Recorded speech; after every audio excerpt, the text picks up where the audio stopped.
What up, Raider Nation? What up, what up, what up? So, some potentially good news today. Nothing official has come out by the Raiders organization yet, but it's on all the major news outlets that cover NFL. So, it's out there with ESPN's reporting it, CBS Sports Line's reporting it, it's on NFL.com. So I would have to believe that this is 100% legit now, which is beautiful if that's really the case. Seems like everybody and their brother is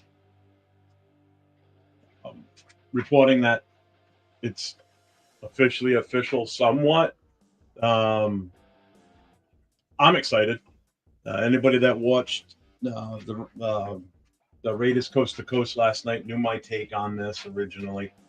And then anybody that followed me over to Round the Shield last night then saw me and Severe kind of going at it a little bit about, the Pete Carroll, with the age versus some of these other unproven coaches. I feel vindicated as of right now based on what I said last night and what I've been saying for the last couple of weeks or last week or so. As far as Pete Carroll should be the guy, I was on board if it was going to be Ben Johnson. I honestly was okay with that. But he would be like the only one that I would say with no head coach and prior experience would be he would have been the only one, basically. That's pretty much what I need to say. So I'm happy that it looks like it's going to be Pete Carroll. I'm kind of in a relaxed mode today. I got my sleeveless shirt on, and I don't feel like it's hanging up right here, but I don't feel like putting this on right now. So I'm kind of in chill mode today. Like I said, I feel vindicated after last night's show. So let me just hit the chat here real quick. I'll bring you in 1 second, Chris. Love it. You called it. Yes, I did, didn't I? And for once, so not for once, but this was a big one to get right as far as I'm concerned. Getting that head coach with experience in here, getting, a head coach that can go toe-to-toe with these other three knuckleheads that are head coaches in our own division is a huge thing. Real quick, can you guys hear anything like a noise in the background, like something clicking? And because if it sounds like there's a background noise, then I'm going to switch to my headphones because the noise cancellation on those is a little bit better. Because I took over like a little bit more than half of the laundry room. So right now the dryer's going. I kind of waited till the washing machine was done because that's loud as hell. So right now it's just a dryer. So if you hear like a clicking sound, that's what that is. I just don't know how loud it is translating over to you guys. All right, perfect. Thanks, Jason. Let me just get through some of this chat here. Yeah, Chris, yeah, I know you're here. It was a great hire, absolutely. It ain't true until he signs that contract. I'm too traumatized to believe until the name is on the dotted line. I agree with you 100% because I just went and looked on Raiders.com real quick, and there's nothing. Just before I started the show, there's nothing on there. But like I said, the fact that it's on all the major news, sites that carry the NFL, like NFL Network and, NFL.com itself. But I mean, I can't imagine NFL.com is going to put that out there if they haven't gotten the word from the Raiders organization. They would be the one that I would trust the most, even though I still think that they help KC and everything and script games for them. What's up, Arnie? How you doing, brother? Raider Paul, how we doing today? Jason Downs, my man, what's up? What's up? Yeah, what's up, man? Salute, feeling relieved, stacks up to all the AFC coaches. Hell yeah, they do. He does. Mark Severe is tripping out today. I'm sure he probably is. Yeah, okay, buddy, go away. Let's see. Shane Waldron, OC, Gus Bradley, DC, bring in Russell Wilson, Harris, Godwin, Trey Smith, keep Spillane, Mooring. Jesus Christ, this one hell of a list. Mooring, draft Carter, Dart, Henderson, Golden, trade AOC, James, Jack Jones, and Minshew. Damn, that's a busy offseason right there alone. Holy shit. I'm in Washington. I know Pete is still great. Of course he is. I love the move. You're good. Sounds good on awesome. My dishwasher is loud. Yeah, mine is too, kinda. Who'd you draft at 6 pick now with Pete? Oh, definitely still on the Abdul Kader thing. Let's see here. So Pete getting 3 years with a fourth option. Yeah, I saw that for sure. That I like that. I like that. It's rumored Pete Carroll reaching out to Lane Kiffin and Lincoln Riley for OC. Both works for Pete. Lane is working with Jackson Dart. Yeah, we want the Riley is then Riley is the name for best play caller. Yeah. Slowick just I saw they just fired him too from the Texans. Shane Waldron is worst play caller. Keep him away. I'm gonna bring my boy Chris in here. Oh. Sorry, buddy. I could. You know what? It's because when you're in the backstage area, it's kind of grayed out a little bit. I can't see everything. That's all right. I don't like smoking from my nation like that. But anyway, hey, thanks for having me. No problem. Dude, stream to your channel up in the right hand corner. Hit it so that way you can get some watch time too. And okay, because that way anybody that's clicked the notification on yours, they'll see that you're on. So do that. Let's see. James Furpo with the Raiders.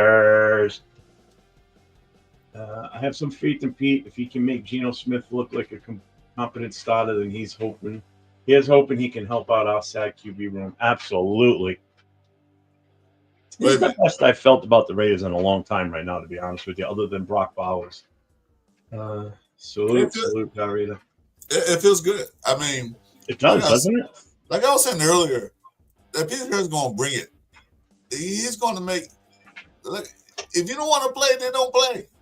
Yeah. If you want to take time off, go to Cabo. Take a vacation. But we ain't got time for that on this field. We're here to win. Remember that too, folks. You won a Super Bowl with a third-round draft pick. Exactly. Doesn't have to be a number one pick. It's all in the system you run. No. Quality of the plays you put around the front. It's all about the players and players that can run. Like I think Billy D has a question of OC and DC. Well, you can't get the right OC for the players you have. You can't get OC to run all the deep passes when you got a guy can barely run like 4-5 or 4-9. They can't get deep. This is the other thing. This brings stability to this team, something we haven't had in a long time. So, and I said, let Pete Carroll get in the building. Let him sign that contract. Let him evaluate what we have, and then bring the right OC in and then get players.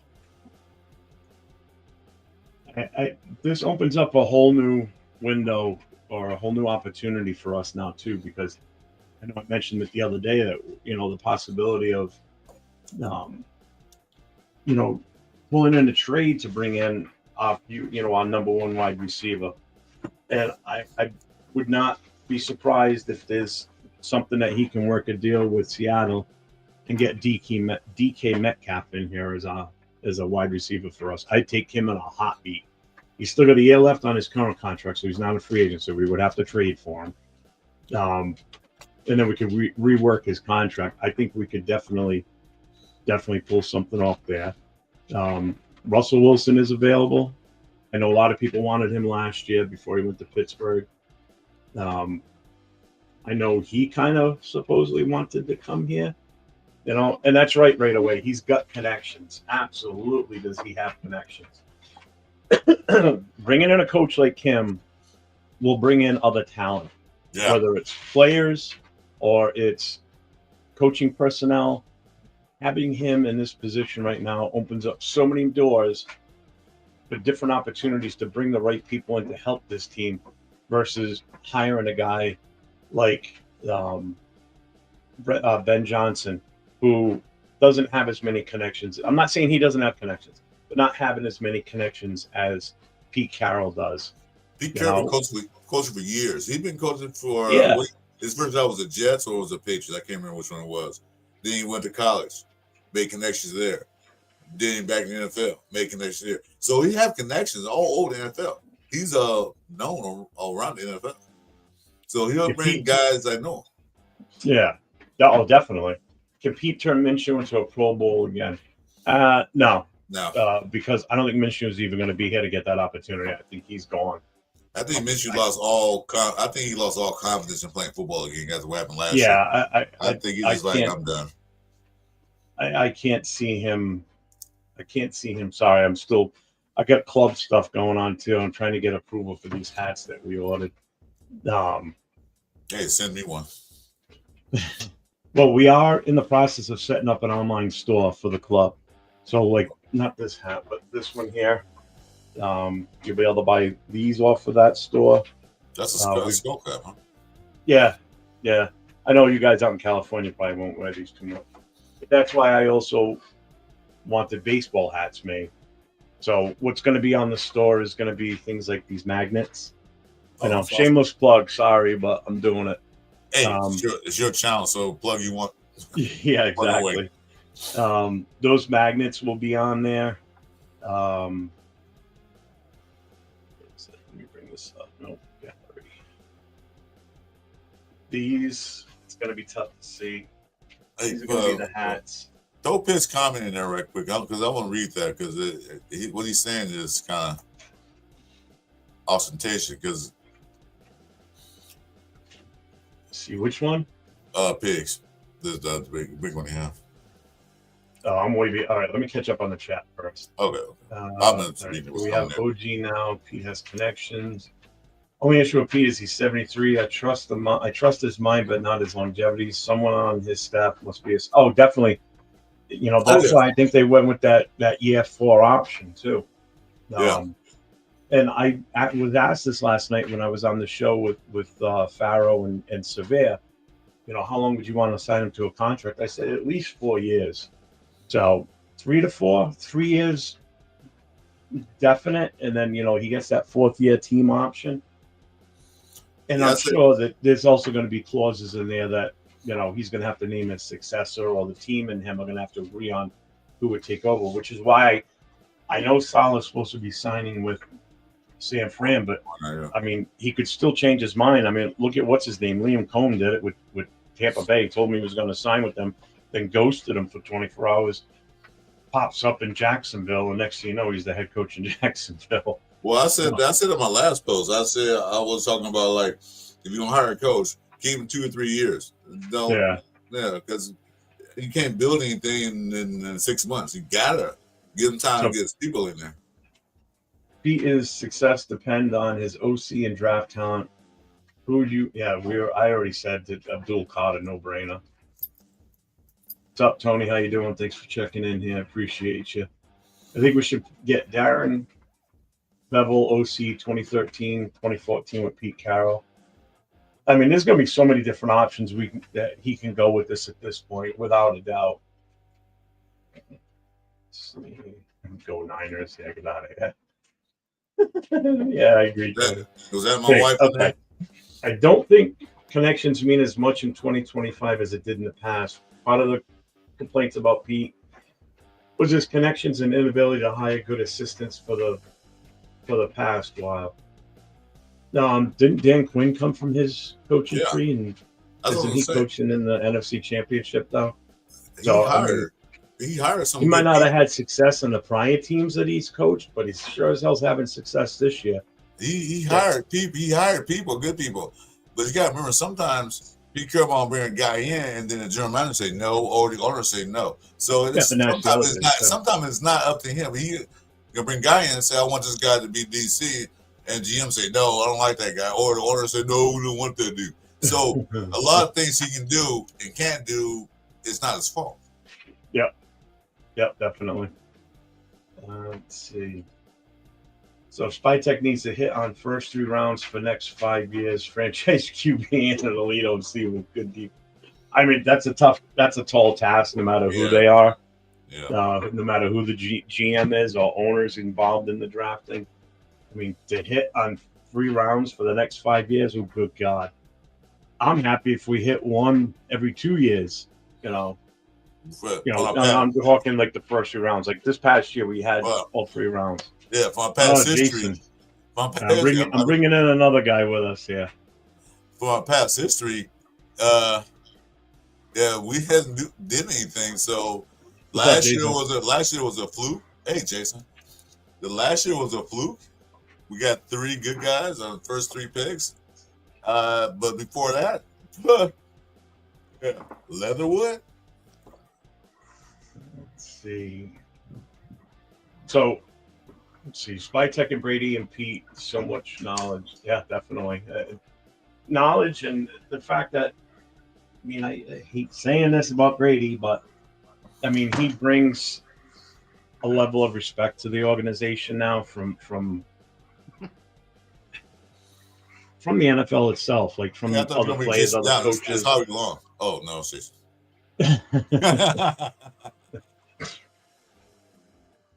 Let's see, like As much as having I hate, we gotta get off that hate Brady train now, because I know we did to us in the Tuck rule. Remember that he didn't call it, the referees did. Okay, he won 7 Super Bowls, 6 praises, one more time, Bay. He's here now. He's the owner. We can't fire him unless you buy him out. Unless somebody got that much money, buy him out. But other than that, he's here. Let him do his work. He knows football. Get off the hate train. That's so tough. That's so tough hard. for me to. It's hard. Especially It's tough for me living in New England and New having England, to deal with these asshole Pats fans. That's a tough one for me to get over. I understand. And out here on the West Coast, the same thing with us. If we hired a 49er, it was the same way. It was like, what are you doing? Yeah, exactly. Exactly. Yeah, Jason. I can see your point. So I mean, feel my pain, especially because it's because as soon as they said that as soon as it came out that he wanted to be part of the Raiders, what do you think happened around here? Oh, see, it's going to take a former Patriot coming in to fix your shit. Blah, blah, blah. Shut up. That's like when people start talking about, oh, let's get Belichick in there. I swear to God, if we would have hired Belichick, the flack I would have got from around here, I said this a few weeks ago, I wouldn't be doing these shows anymore because I'd probably be in jail because I'd probably beat the shit out of somebody. Because that would be worse than dealing with them winning all those damn Super Bowls. Having to listen to that crap about, oh, well, it's going to take Tom Brady and Bill Belichick to come in and win for you guys. Fuck you. It pisses me off. Let's see, heard maybe Kubiak. All right, so you're good. Obviously, you're good now. You're in here, so I didn't see that before. Sorry, brother.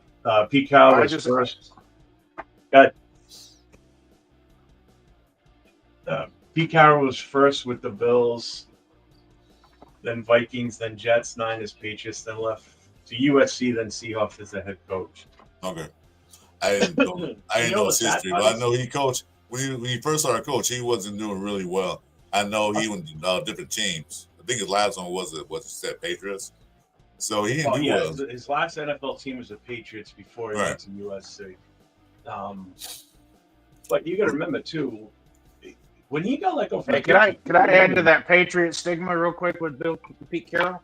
Yeah, go ahead. Who took over from Pete Carroll in New England? Belichick. Okay. Belichick did. What did Pete Carroll give Bill Belichick? A good defense.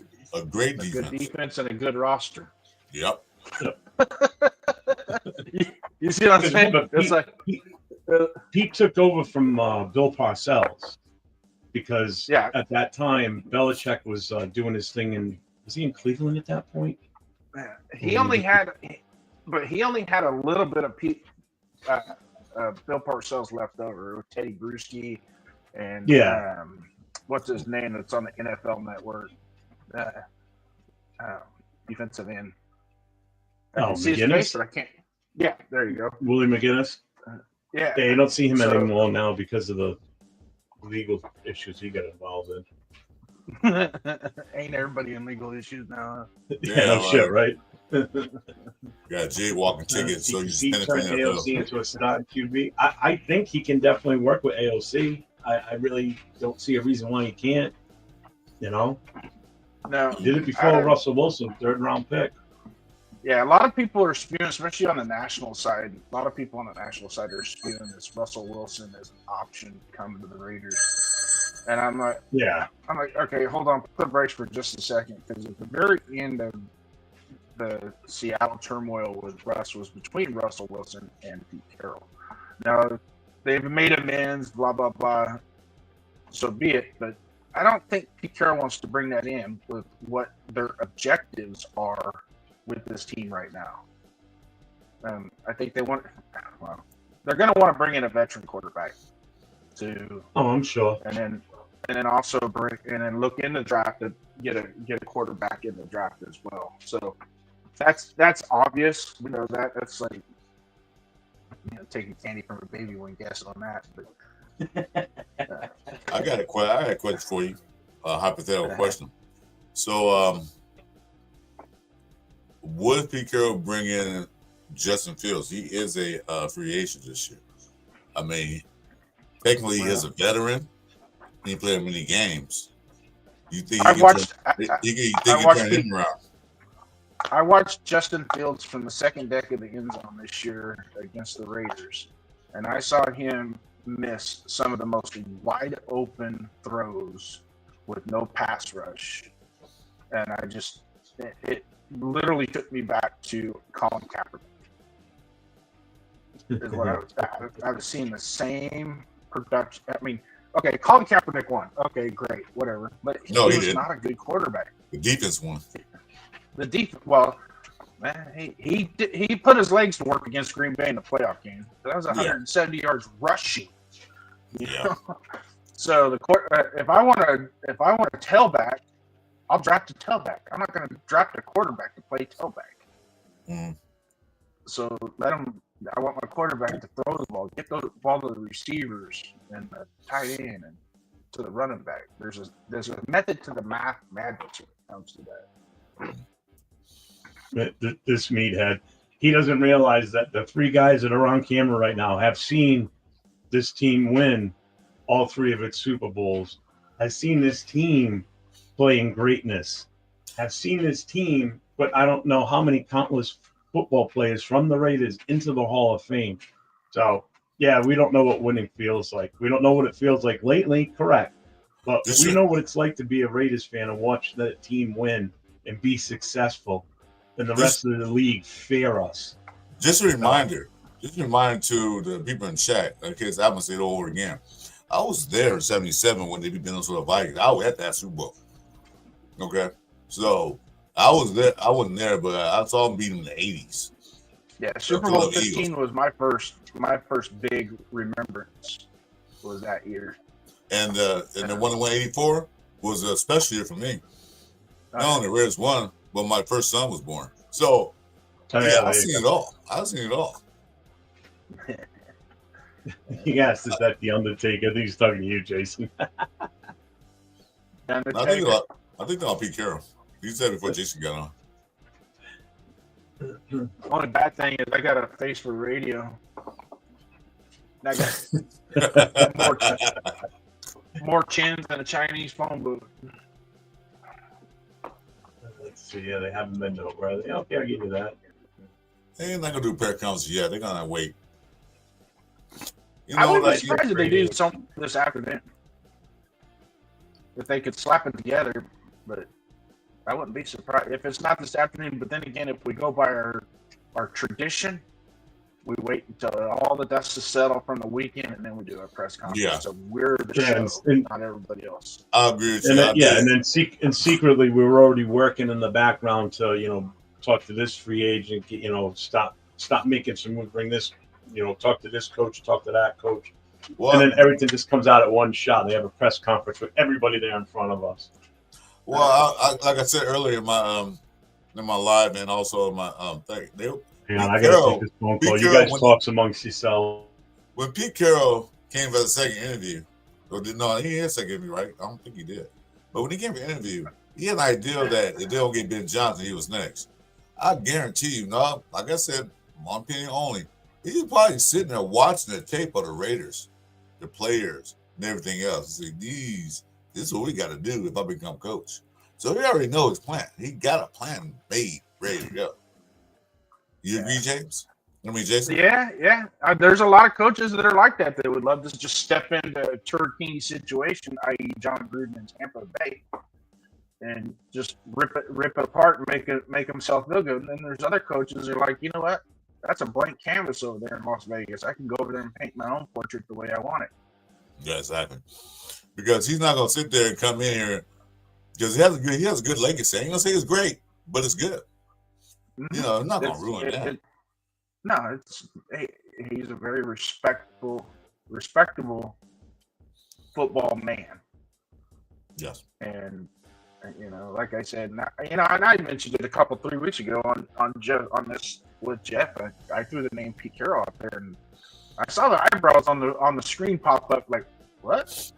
Like, that guy. I'm 52, and he can run circles around me at 73. You know, I've seen video of him before practice out running around the field, warming the field up. He tells players, I got the field warmed up for you guys. Now it's time to practice. Okay, tell me the truth, Jason. Can you throw the ball 40 yards? Can me? Yeah. Maybe one time. Maybe one time. Yeah. So, and then you start hearing things. I didn't even know I had joints and muscles in those positions. Right. But see, here's the thing now. People always say, well, the NC West got Payton, they got Harbaugh, they got Reed. We don't have no experienced head coach. Okay, now we got one, so shut up. We got a coach that actually beat these guys before. Yeah. So, well, he's got a winning record against Harbaugh for sure. Midfield pregame is going to be awesome. It's going to be awesome. They're going to go up there and they're like, "Damn, we thought we got rid of you." Did you guys answer this question yet? He can literally stand at midfield and go, "I own you, I own you, and I own you." Yeah. I can't wait till they have the first NFL coaches meeting, and the four of them are all together, and the other three are looking down, kicking dirt, and he's just standing there going, "Hey guys, how you doing? What's going on?" Yeah, Andy Reid and Pete Carroll they're going to have mutual respect. They'll be able to gravitate. Harbaugh and Pete Carroll will never. They only shake hands at midfield because the NFL requires them to do it. Harbaugh would not liking this right now. I'll tell you that right now. What's up, Raider Rebel? If the sixth pick, if Pete Carroll's head coach, more likely if he's there, if he's there, because he, like I said, Pete Carroll's watching tape on the film. Defense is good. We got Howie. I mean, Howie Long. I'm sorry, that 75 threw me off. We got Max Crosby. We got Christian Wilkins, who didn't play a full year. Now we need somebody on the other side. Yeah. I know we're gonna re-sign Kuntz or not. I don't know if we're gonna sign Chase on. That's not out yet. But I do call it. Okay. One of the things that Pete Carroll is really good with is secondary. Cornerback, safeties, free safeties, strong safeties. I'm praying to God that he could walk in the door, grab Jack Jones by the neck, and say, "Look, son, you have the talent. You have the ability. It's time Smarten the hell up. It's time to do it." If Pete Carroll can turn Jack Jones around and make him a dominant cornerback, like we thought he could be last year, you know. Then now you're talking. You know, I mean, you're talking about having an impact on another player like that. Hell yeah. Yeah. You know? He's very influential.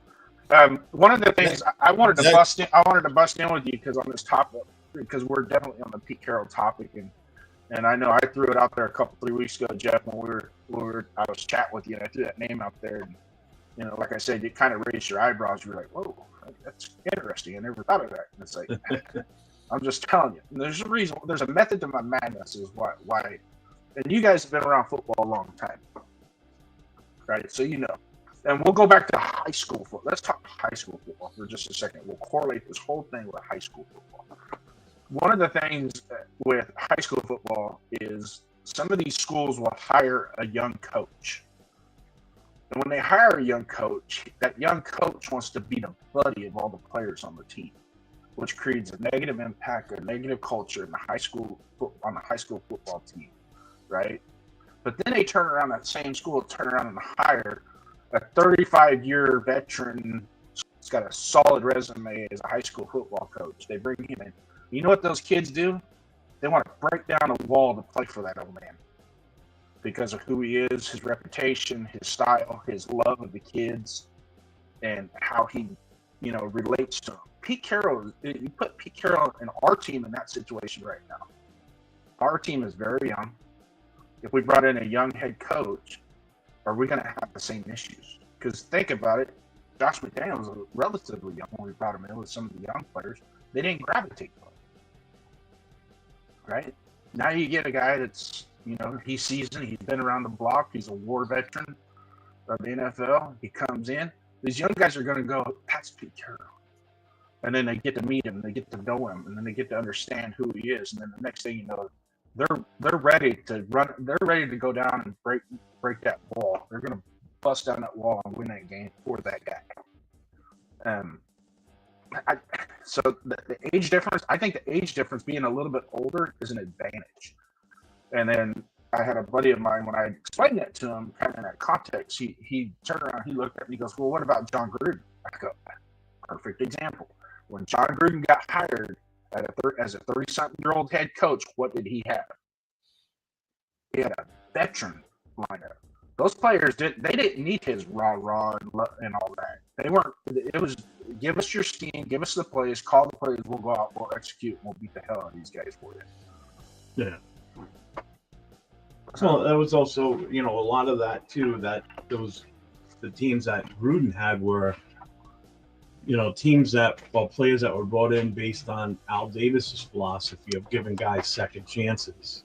Perfect example is, oh my God, why am I drawing a blank on the fucking name? Well, Holy pretty much shit. all that.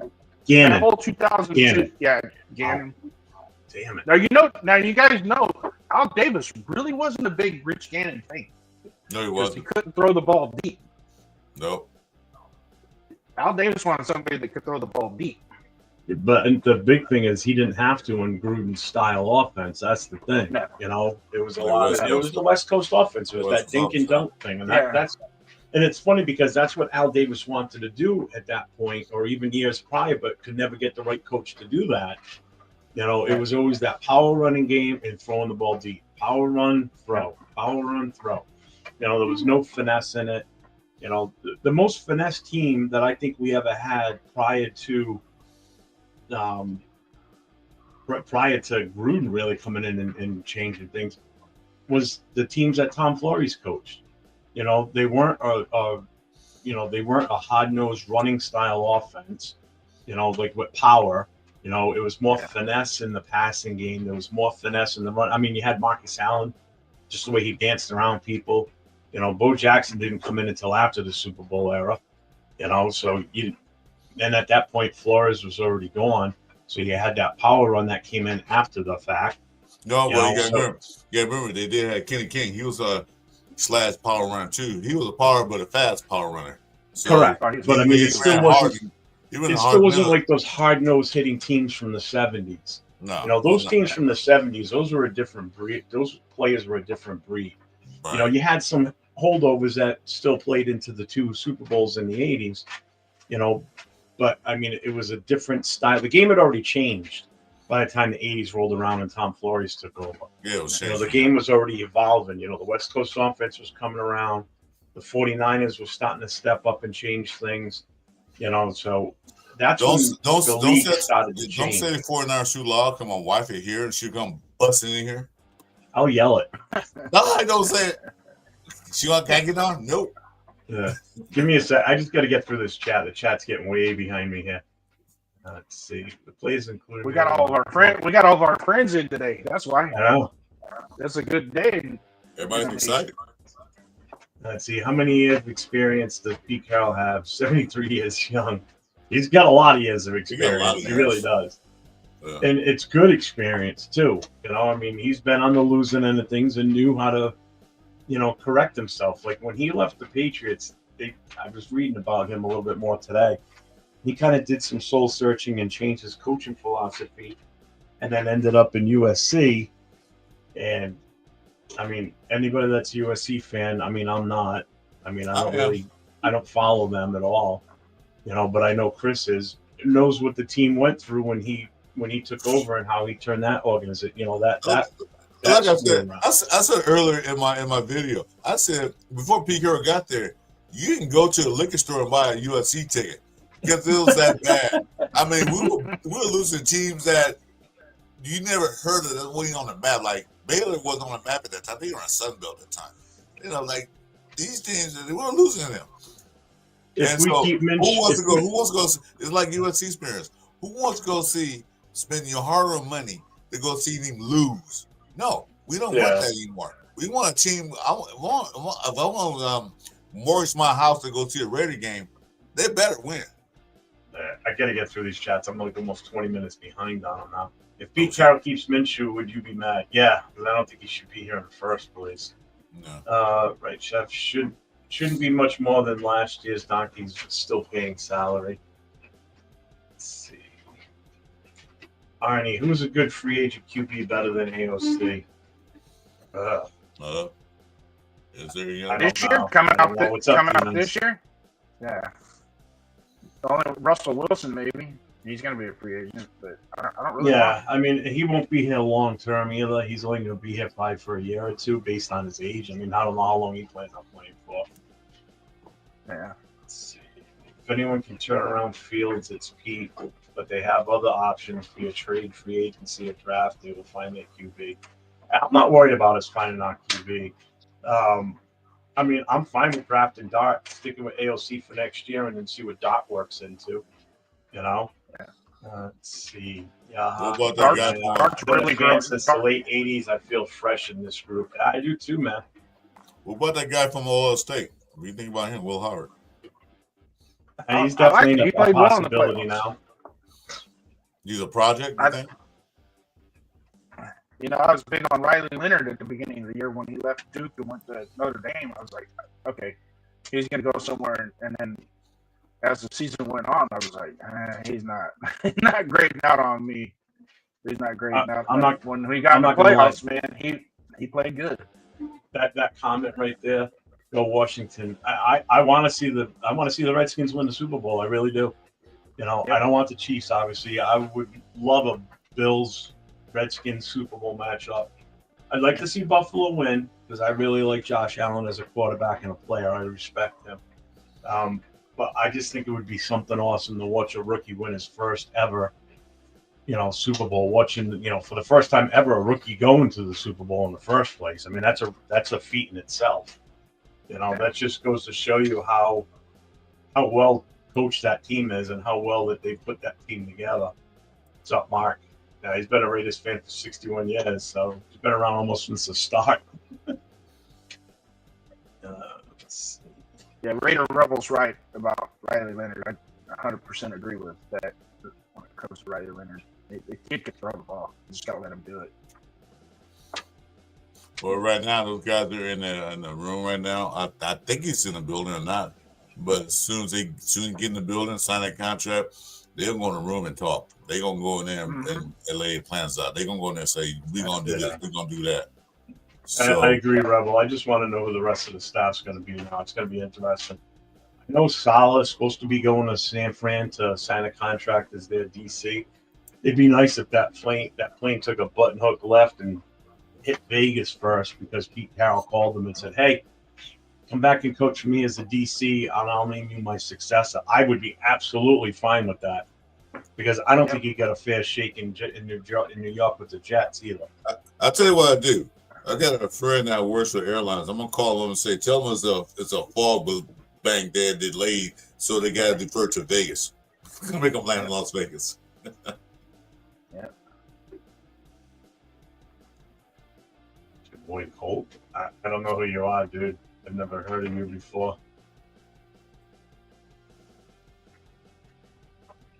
When they introduced the spy tech in Carroll, we don't know. There's been no news as far as unless it's happened while I've been in here. I have no clue. All those coaches in AFC West have way more health issues, and absolutely right. I said it last night. What you done? Andy Reid's one Twinkie away from, blowing his cholesterol through the roof. Harbo's going in for heart surgery. Andy's got a hip replacement. I don't know if Sean Payton's got health issues. I mean, he possibly could. Who knows? But there's no choice about it. Pete Carroll's the healthiest of all four of those guys. So Andy Reid's cholesterol's 390. Yeah, there you go. Like I said, he's one Twinkie away from blowing it through the roof even more. So. Yeah, one push by Kelsey, man, and push Andy Reid again, and that's it for him. His career's over with. Break his hip. Pete's still laying the lumber with his 20-something-year-old. Man, he is, man. Would you mind going down on the counter? I have a Celsius. Can you bring that up to me? Okay. Don't mind. Thank you, brother. He got his first job. That's right. Yeah, Jet Hughes is the one that actually got him some of that job, too. From the Jets? The offense, McMillan, defense, Johnson, Carter going for 5. I mean, if Carter's there at number 6, I'm praying to God that would be awesome. I want him in there.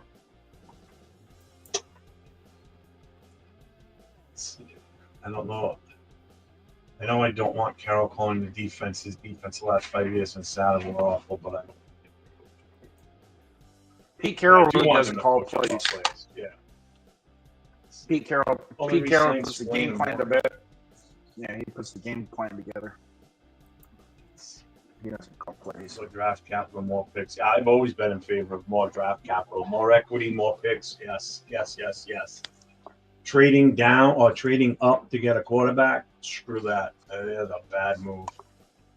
You're wasting your draft because you're gonna have to give up the first round next year if you want to move up to number 2 or 3 at hope of getting one of those 2 quarterbacks. But what if we trade back to say 10 and go ahead and reach for Jackson Dart at 10? I wouldn't be so opposed to that. Because trading up to even I'd be fine with going to 12. You know why? Because I know who we could deal with already. That's Dallas Cowboys. Because if they want Gentry, which I know Jerry Jones wants Gentry, that's his type of running back. That's his player he wants. I would trade with them in a heartbeat, but I would also still ask for a player first. You want that running back that bad? Then we want one of your top players. And if they balk on it and they don't want to do it, then we'll stick at 6. We'll take the best available at that point, and then we'll see what happens when we get closer to the second round. I mean, we could eventually at that point, move back into the first round by using our second round and our third round and going to the very end of the first round. You could come up with something, definitely. What's up, SoCal Sal? How you doing, brother? What's up, South?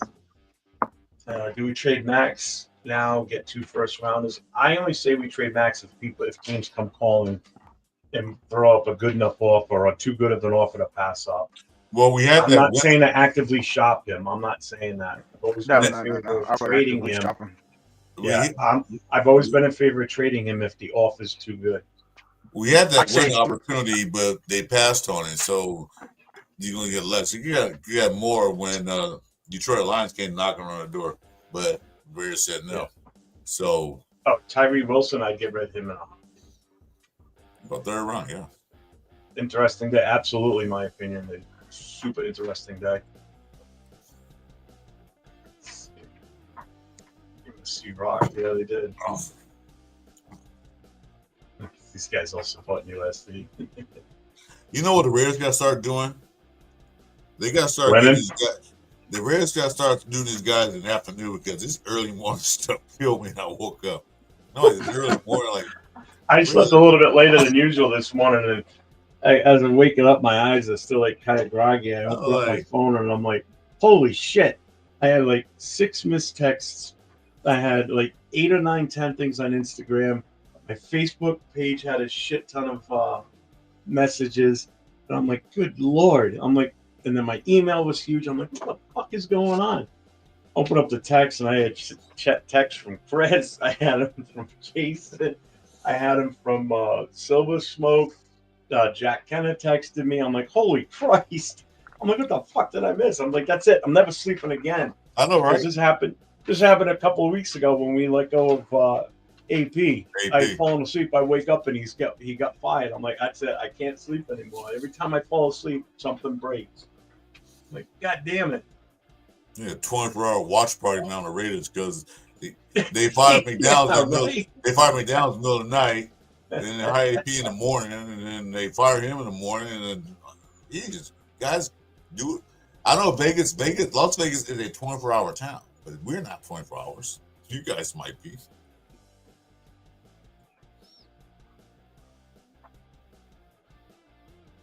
Yeah, I had to rewatch that show. I missed it last night. Kind of other things to do with you and Severe. How'd it go? Slowick's available. I don't know if I want him though. I don't know if I'd want a guy that just got fired because they complete offensive meltdown in the playoff. No, I'm good. How did you and Severe go last night? Yeah, but they didn't. It wasn't him though, man. God, it. I know, but I mean, again, I get that, but that's how people are going to look at it, though. They're going to be like, well, why would we want a guy that was fired because they lost? And they weren't that bad. I mean, there was a couple of glitches here and there, but they really weren't that bad. They were still moving the ball. Trust me, I agree with you because you know why? Because it's the same thing when Ben Johnson was still available as a head coach. People are like, I don't want him now. What? Because they lost? You can't blame the offensive coordinator for the interceptions or fumbles and shit. He's not out there doing those. That's not his fault. That's a mental issue with the quarterback. Exactly. Not reading everything right. That's on the quarterback, not on the offensive coordinator. Now, if he calls a stupid play that we already, that they already know has got like say a 15% chance of working out, and they go for it anyway. I mean, okay, if he pulls a boneheaded move, then I get it. Or a bad play. But you mean like a double reverse pass that gets intercepted? Yeah, there you go. And he still got a job in Chicago. So I mean, when Tank Dell went down in that Chiefs game, and that, trust me, that not only affected their scheme, how their offense was built with him, but it affected them emotionally, man. Because that was one of their teammates that went down. It's just not just an ACL that he went down. I mean, he's got to have total knee reconstruction. His kneecap, all that stuff has to be reset. His kneecap blew out, huh? Yeah. Popped his patella and his ACL. The first thing Pete Gal did when he got to Seattle was trade for a first round with Marshawn Lynch. Yeah, because he was still in Buffalo at that time. Yeah. Boosters, hats off for getting in the ring with Severe. Tough task. Dude is funny, smart, and talks fast. You didn't shy away and made some points. Oh, I wasn't backing down for nothing. I gotta watch that. I didn't watch because I didn't watch it last night. I was busy doing other things, but I want to see what happened. I remember you. It wasn't as exciting as I thought it was going to be. I think what it was. I think I went in a little bit calmer. You held back than I thought I was going to do.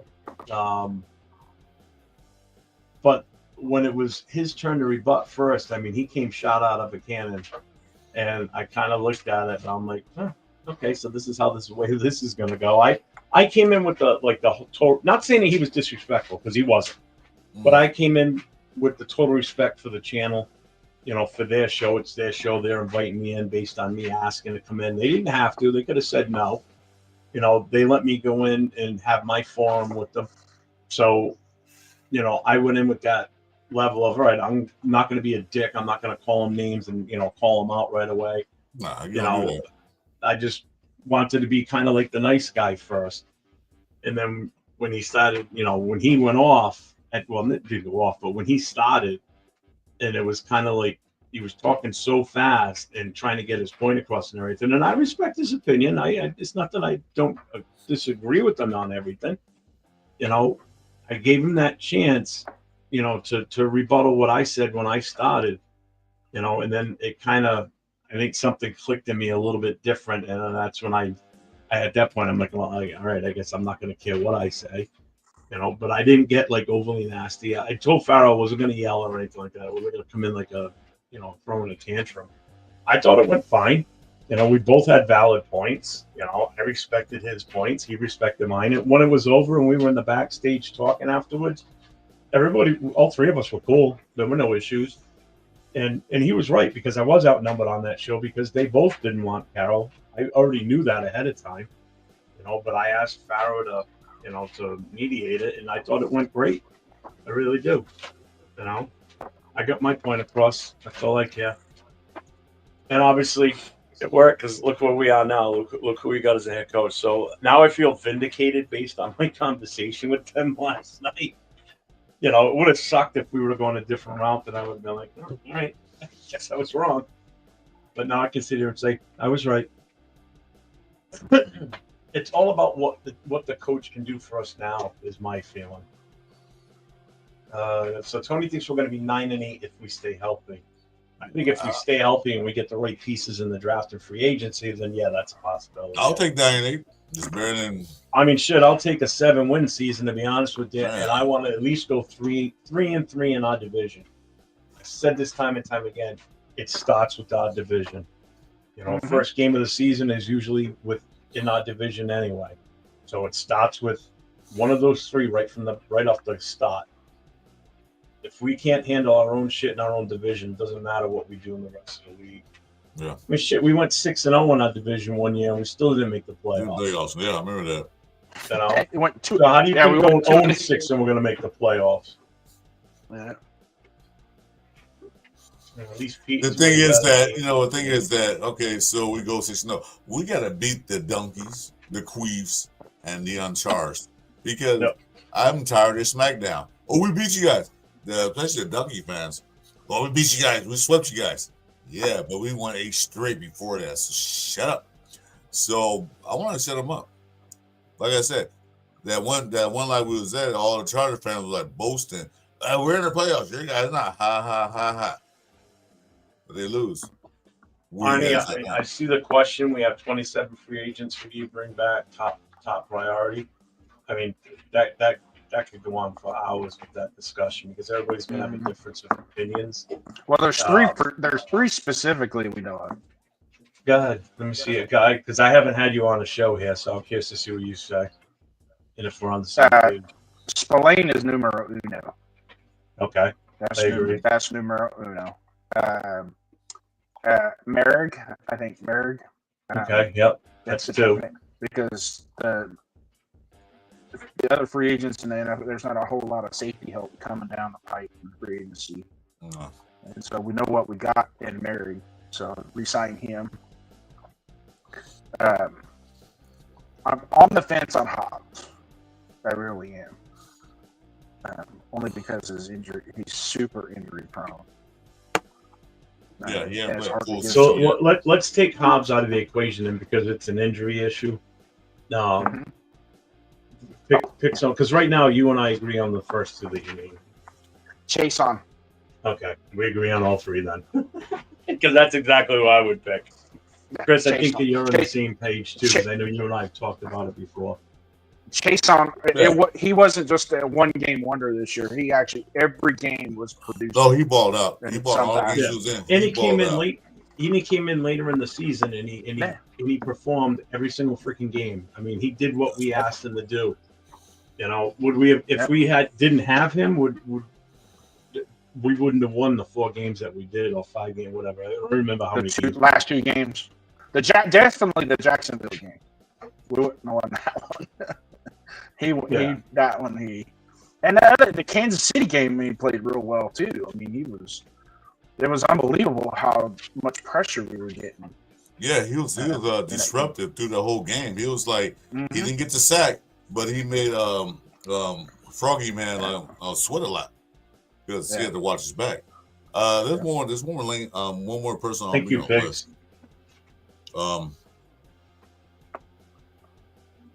Yeah, sorry. Go ahead. I just on my head. I forgot. Just comment answering Pig here. You handled it well, Jeff. It was entertaining. It's kind of what I was hoping for. I hope it was going to be entertaining. I wanted to be able to cast it on my show last night, but hopefully I downloaded it and I threw it on my channel. So if it's there, you guys want to go and watch it, go for it. It's after Renz was on.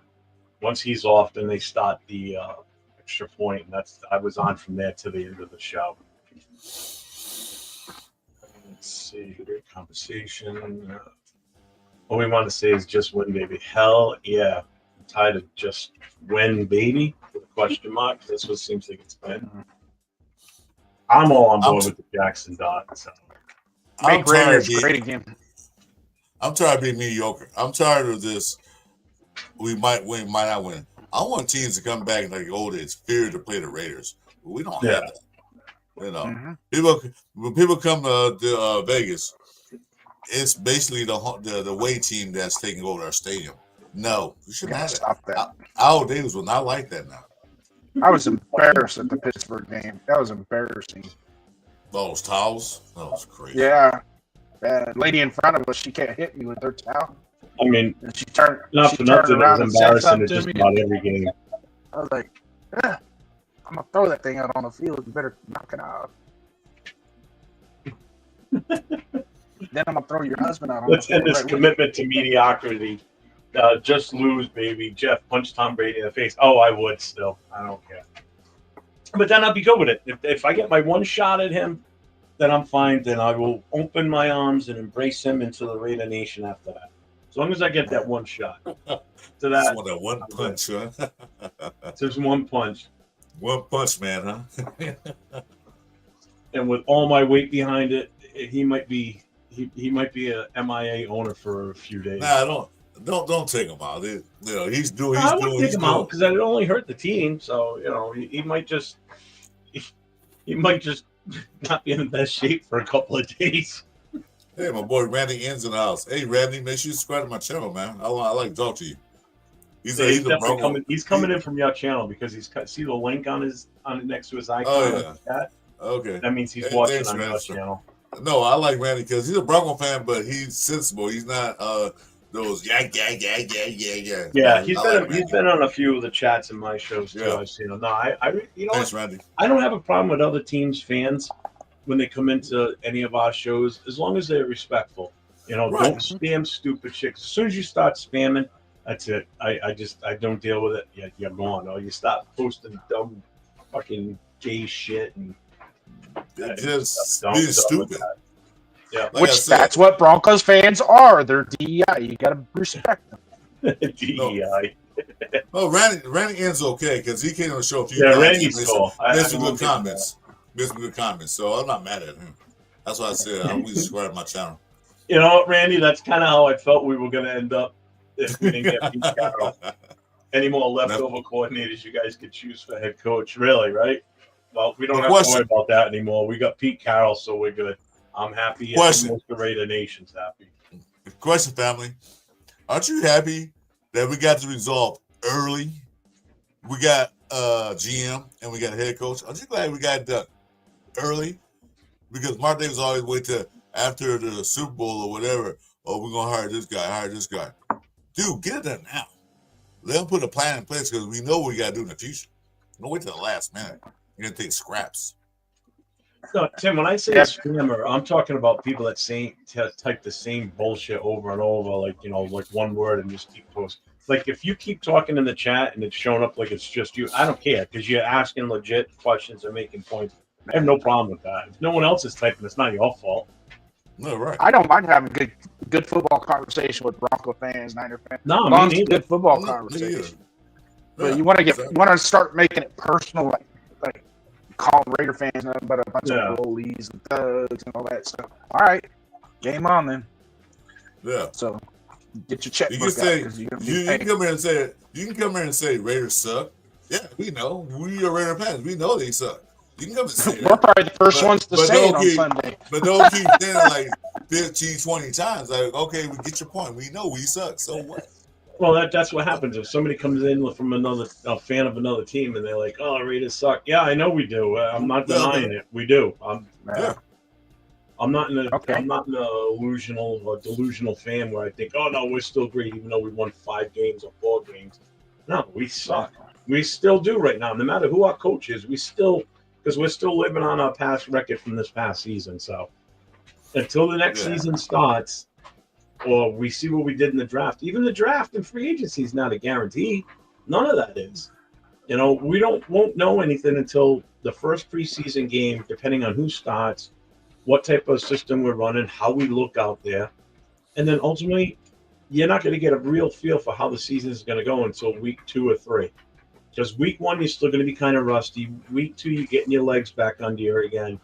By week 3, that's usually the telltale sign of how we're going to go for the season. Which is why I said this past season, I said by week 5, I knew we were going to suck the rest of the season. Yeah, we beat Baltimore, but we got lucky we played Baltimore when we did. If we would have played Baltimore 2 weeks later or 3 weeks later, they would have just been a blowout. Yeah. But you know what? We caught them before they fully gelled as an offense with think about it. Baltimore always have a slow start to their season, so we caught them in there just getting warmed up, and that was a fluke. So it was a good win, but it wasn't a win-win. Right away, and I'll get that OC and DC hide and let's fucking go. You got it. Well, what's up, Silver Smoke? How you doing, brother? Yeah, he's one of the. He texted me this morning too. I tell you, I've never seen my phone blow up like that before. I was like, holy shit.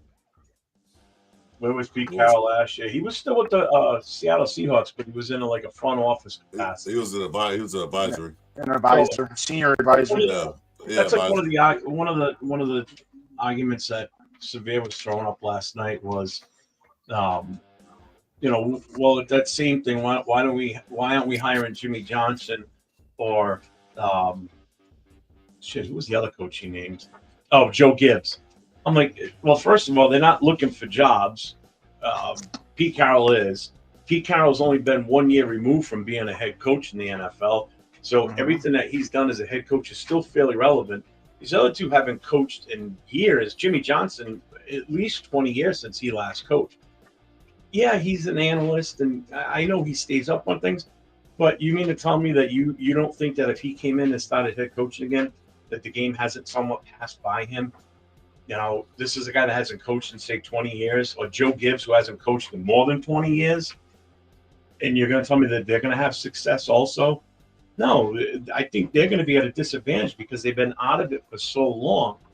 Pete Carroll's been out of the coaching ranks for 1 year, but was still with the team and still around the players, around the coaches, probably still had a hand in the playbook by being able to look at it and be involved. That's apples and oranges you're dealing with there between those two. So I don't think that was probably one of his least valid points last night, trying to prove the whole age thing. That's my biggest argument for going on the show was the fact of how quick he is to shut down on the age thing, and that's what annoys me. He's a young kid, I get it, so he's going to want that shiny new object, something young. I get you want that sustained, but who's to say like Ben Johnson wouldn't have worked out, and then we'd be right back in the same boat again, because now we have to hire a new coach and search for a new coach. Whereas if you bring Pete Carroll in and he gets a successor, like somebody that we know we can probably trust, like a Robert Saleh type of coordinator, or even if Mike McCarthy doesn't get a head coaching job, bring him in as one of your coordinators. What's wrong with that? Because now when the time comes, you're going from a head coach to a former head coach that's been your coordinator for the last 3 to 4 years, and he takes over. I don't see a problem with that either. Mm-mm. Hey, let me ask you a question, Jeff. I'm new to this, so how come I can't see my YouTube channel on my screen? That is subscribe to myself or what? What do you mean you can't see your YouTube channel? I'm looking for my YouTube channel. I can't find it on my screen. You can't find your own YouTube channel? I'm lost. Don't laugh at me. Actually, if you go under your SteamYard and then where it says name displayed, put it in there. And it'll pop because in the SteamYard site it'll ask you what name you want displayed. Yeah, okay. Why doesn't he have any Wikipedia? I mean, that's a good question. Well, will Seahawk fans jump over to the Raider Nation because of Carroll? I mean, I'm not saying it's not going to happen. It is a possibility. For the same reason that Tom Brady's involved now, I'm surprised I don't see more people in New England here talking more Raiders stuff because everybody loved Brady because as soon as he left to go to Tampa Bay, I saw more Tampa Bay Buck jerseys in New England than I had ever seen before. They were everywhere. And then I saw those stupid ass split jerseys where like half was Tampa, half was New England with the 12 on it. It was the dumbest thing. Really? You know, I would never wear a jersey of, say, Tim Brown, half Buccaneers, half Raiders. Fuck that. That's funny. Thank you. Thank you, Showman. All right, whatever. Oh, Sholo, man. Thank you. Be careful. Did you find it now? No. No. Stop it. Oh my goodness. Oh, just my pull up goodness. another YouTube tab, and you should be able to just go into your home, your page, or your channel.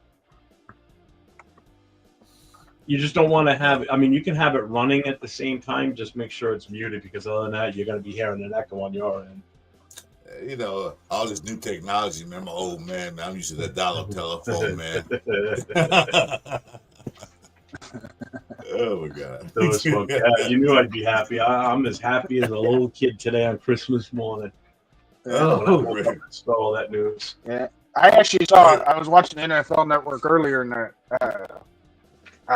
he's a Raider fan that's on there, and he was talking about how the hiring of Pete Carroll is probably one of the best hires we've made since Tom Flores, and he spelled it out why.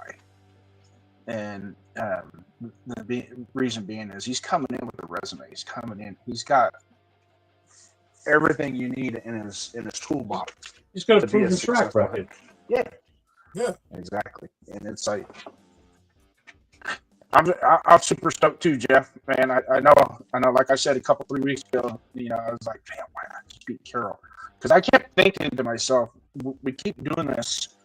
Let's find the next up and comer. Let's find we're trying to chase the dragon with what we did with John Gruden back in the late 1998, 99. You know, we're going to go find that next up and coming offensive coordinator that's just going to be the greatest thing since sliced bread. And you know what? Why don't we just go get? I don't want to retread. Pete Carroll's not a retread. No. So I had him in mind, and then another guy that's old too that is just as spry and they can do it, and still has he still has something to prove in the league, and that's Nick Saban. You know, I was like, why not? The guy knows how to build a staff. He knows how to build a culture. He knows how to win. Yeah. You know. Yeah. I guess I wouldn't be opposed to that one too, but. I just think that if it wasn't going to be Pete Carroll, then I would have been happy going with Mike McCarthy, to be honest with you. Yep. I start buying into that too. You know, the only thing with McCarthy is his wagon's been hitched up to the talent prior. You know, so whereas Pete Carroll, you go back and you look at Pete Carroll is that Legion of Boom and all that. That's all him. His fingerprints are all over that team. Oh yeah, that's like I said last night on with Farrell and Seville last night. It's like our strong point right now is our defense. So Pete Carroll's a defensive-minded coach. I mean that's his bread and butter. So if he takes what we have right now for defense, a defensive talent on this team, and it mixes in the right pieces, especially through the draft and in free agency, we start with building that defense better, and then put some smaller pieces in on the offensive side. Our offense doesn't need to be filled with superstars. You know, we can do it with what we have. I mean, look what we did with what we had this year for defense, for players. Between injuries and stretching our depth chart to the max with, you know, players that never would have even seen the field on a regular basis, we're actually starting for most of the season because of injuries. You know, half our defense was hurt on the hurt squad, man, most of the years. So, you know, and we finished what? We were what, 10th or 15th overall? I think it was 15. In that range. Yeah. You know, so it's like that's our strength. If you can hold other teams, like say Kansas City, to 20 points in a game, or even say 15, if our defense is even better, which I think it could be next year than what it was this year. Now your offense can easily score 15 points. You hope with what we have now for talent. Now you bring in rookies or you bring in free agents that just ups our game on the offensive side too. I mean, you could turn this team around a lot faster than you think you can, and I think it starts with our defense. Because you know what? You know what AP did? AP did say in his opening press conference, the head coach, he said scored 24 points. And that's all we did, really, because we held teams down under 20 points until the end of the game, until like the end of the fourth quarter, and they started scoring points. But we did hold the teams down for a whole game. We just couldn't score. Tony. Yeah, we know the Raiders suck. Dude, yeah. Captain Obvious, we know that. I said this last night, Randy. I said we should just hire Tom Flores back and see if Plunkett wants to come out of retirement. So fun. Thanks. Yeah.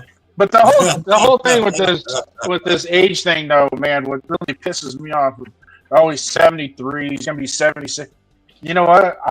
I'm willing right now to put $2, $3. I'm not a high roller, so don't ask for any more. That Jim Harbaugh is done in less than 3 years. Jim Harbaugh will be done in less than 3 years. You know what? I wouldn't be surprised, to be honest with you. I agree with you that if he can't get to the promised land, then the Spaniels will fire him. I'll tell you what. I think his job just got a little bit tougher because of who we just brought in too. Yeah. Because he's never beat Pete Carroll. I mean, could it happen in the NFL right now in the division? Yeah, it could. I'm not saying it won't. But Pete Carroll had his number when he was the coach at Stanford and Pete was at USC. He had his number when he was the coach in San Francisco and Pete was in Seattle. So what's to say that won't happen here? The only one in our division, and I don't want to stoke the Broncos' make their heads too big, but Sean Payton's got a good 5 to 7 years left in him in coaching, and I have a funny feeling that if the Broncos draft Tyler Warren next year out of Penn State, we are screwed. Excuse me for a minute, James. You kind of breaking up a little bit. I don't know if it's your mic or something because you're kind of breaking in and out. I don't know if it's the mic or what. I'm sorry. Could be the streaming. How am I now? What you do? Go to Radio Shack right quick and buy another mic. I don't think this Radio Shack's around that anymore. Was wrong, now we're showing our age. Now we're showing our age. I bought these earbuds at Chevron, bro. Half the people on the channel don't even know what the fuck Radio Shack is. They're like, what the Radio Shack is the Tandy Corporation. Come on. Hey, I got a TV in my room that I bought from Circuit City. Oh, Jesus Christ. They've been closed for what? 15, 20 years 22 now? years? I think it was 2 years. No, that's where I bought my first computer. It was 2002. Yeah, they closed like 6 months after I bought my TV. I was like, well, I'm screwed. I even paid for the extended warranty. You can't even take it back. I bought a computer from them back in 94. And get this, it was like $3,000. Yeah, more. Yeah. Remember that? Remember how expensive like the first home PCs were? It was ridiculous. You remember the flat screens TV came out? Boy, very. Oh my God, flat screen TV for $2,000 plus for 35 minutes. Even something like this monitor that I got on the stand here on the arm. This cost me like $75, brand spanking new. It's a 24-inch monitor. You had a 24-inch TV back then. That would have been like $500-$600 for that. It's ridiculous how much TVs and everything are going down. It's nuts. Thank God. Let's see. So Silver Smoke asked, what would we say if Pete and Spytech what to say if they won't bring him in? Right. I thought bringing in. All right, let me read this whole thing. I read it wrong. Okay, listen to this. Spytech loves to bring in veteran QBs, free agents, i.e. Brady to Tampa Bay, Mayfield to Tampa Bay. So let's just say Pete and Spytek won't bring in Russell Wilson. If so, what's your thoughts? I would be okay with it, to be honest with you. Only because it's Pete Carroll. Any other coach, I wouldn't be in favor of it. I just think the two of them would work well together again, I hope. I hope. And that solves everybody's issue of if anybody sits there and tells me now, oh, he's past his prime, he's too old. Motherfuckers, last year you wanted him here. Now all of a sudden, now 1 year removed and he's not good enough. That's the same guys that wanted to hire Harbaugh. Yeah.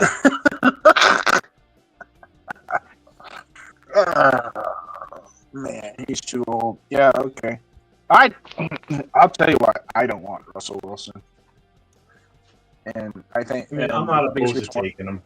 If we get him, the only reason why I don't like the only thing that I don't like about Russell Wilson is today he tries to use his athletic ability more than the script of the play. He tries to improvise just a little too much, and it doesn't work anymore. It doesn't work for him anymore. If he stays on script, stays on target, first, second read, he was phenomenal this year doing that. But as soon as he started to break down, okay, the pass rushes, the pocket's collapsing from the right side, and I'm going to bust out over here. I'm going to hold the ball like it's a baseball and run out and try and sling it. And then next thing you know, he's dirting the ball. Yeah. You know, and it's like. So, new toxic ass, what's your opinion on Cam Ward? I'll answer it with Silver Smoke's response. He is my second favorite QB in the draft, but I wouldn't trade up for him. That's exactly how I feel. Exactly. No trade. If he falls to us, and that's what they want to do, fine. Yep. But I refuse to move up. No, we need all our draft capital because we got new head coach, new GM. We need all of it. We can't just trade away the future to get one person that might not work out. So we need all draft capital. We need to draft as many players, get many free agents we can, and pick and choose. So no trading up. No selling out next year and the year after that, first rounds. No. This is a good thing, right? I like this statement right here too. It says whichever AFC West teams make the playoffs from here on out, those teams will be very prepared come playoff time because of how well coached this division is now. It's true. We got four of the best, coaches that have had success in the past in one division. Do you realize that in the AFC West we have 4 legendary coaches already? Mostly probably Hall of Famers. 4. Yeah, only 3 of them have won Super Bowls. 3 have won Super Bowls. 1 didn't win, but has been to a Super Bowl. Has been Super Bowl, yeah. 2 of them have won national college championships. Yeah. So I mean, the success rate in this division is insane now. The NFL they changed the logo said the AFC West. Back up into the league. Well, you trade back up. I don't want to trade. I want to trade up. Like I said, unless Dallas come calling for that 6, we want Genty. Okay, what you got to offer? Look at the offer sheet. So Smoke, Radio Shack in Circus City are fossils. Hey, Seville was in here. He'd say, "Yeah, just like Pete Carroll." Well, I hope you live Silver Smoke. That's the big. That's the big question now. We've got the GM, we've got the head coach. Now the next step is OC and DC, and then where do we go from there? Because looking like Pitt Patrick gonna probably be leaving, so we need to get DC in there. But maybe he might stay because of Pete Carroll. We'll see. Hey, Jeff, I might make you mad when I say this. You guys gonna probably say no. But hear me out when I say it. Good. And I'm not a big. I do believe that if we brought back Gus Bradley as a defensive coordinator under Pete Carroll, would make a difference. I'm mad. I'm pissed. Gus Bradley by himself, I don't think he does very well. But under Pete Carroll, he was a very good defensive coordinator. Jason, you can't see it, but my face just turned red. Your glasses are smoking up. Oh my God. No Gus Bradley. No. His defense are too soft. No. That's the only reason why I said that. I don't want Gus Bradley. Trust me. But I was thinking about somebody had posted on here. Said Gus Bradley for a defensive coordinator. And I thought, No. you know what? In a roundabout way, under Pete Carroll, because when he was a DC under Pete Carroll, he did pretty damn good. That's what got him the jobs that he got, And then, and No. I'm just like Chris right now. In fact, I feel like ran my head in the wall for even saying it, but no, I had to mention it, man. I was like, what the? Wait a second. I'm extremely upset right now. Yeah, I still love you, Chris. Don't worry about it. SoCal Sal's asking this. He goes, to the panel, how do you feel about Kellen Moore as offensive coordinator and Don Shula as the DC? I don't know enough about Shula. I know Shula. Kellen Moore, he's young. He calls some decent plays, but I don't. Who's he even with? I don't know. Was it Philadelphia? No. Who was Kellen Moore with? I know Kellen Moore's in Philly. Yeah, Philly, but I don't know who he's with now. Here's the thing. I know someone else said Mike LaFleur. Yeah, Mike LaFleur from the Rams. A solid we can grab right now because he's not under contract with anybody. But you got to remember with LaFleur and Kellen Moore and Chris Shula, they're all current OCs or DCs on a current team right now that are still under contract. So if the teams say the Rams won't let us talk to him, then we can't talk to him. That's the problem. If we were looking for them as a head coach, then that's different. But when it's a lateral move from OC to OC from one team to the other, we have to get permission for that. And technically, I don't think you have to get permission if you want to talk to them as a head coach. I'm not sure. No, you have to. They can go to a head coach. Like you said, but I think when it's a lateral move, because that's what it would be. They can't be the same step up. They can't talk to them. They'll allow the team doesn't have to allow it. Basically, the team could shut it down. They can disallow. If it's a lateral move, they can block it 100%. If it's a step up, they can block the interview, but the grievance to the NFL is it's a step up, so he would still be allowed to do it. So it's not even worth blocking it at that point. Yeah, it would look good on them. They can let it go. So yeah. But there's one guy, I'm going to throw a name out there. Chris, this won't make you mad this time, trust me. And the guy's an actual workaholic and has been working his ass off for the last few years and has done a really good job. And that's the quarterback coach for the Minnesota Vikings, Josh McCown. He is about ready to unleash his own style of coaching. Yeah, I'm not crazy about Kellen. But was he OC before though? He's just a quarterback coach. No. He needs to get up into. This is where I would bring him in because we can hire him as an assistant offensive coordinator, right? And have him tootle under another OC, and we got him in the building for us in case we want to make that move later on down the road. Yeah, but what we don't need. The big thing on him right now, the plus on him right now, that's circling around a lot of the inner circles, is his work ethic as a coach is undeniable. We don't need a first time head OC or DC. We don't need it. This is my first year. I was an assistant linebacker coach. We don't need those first time people doing this. But this is my experience. At least 3-4 years experience as being a OC or a DC.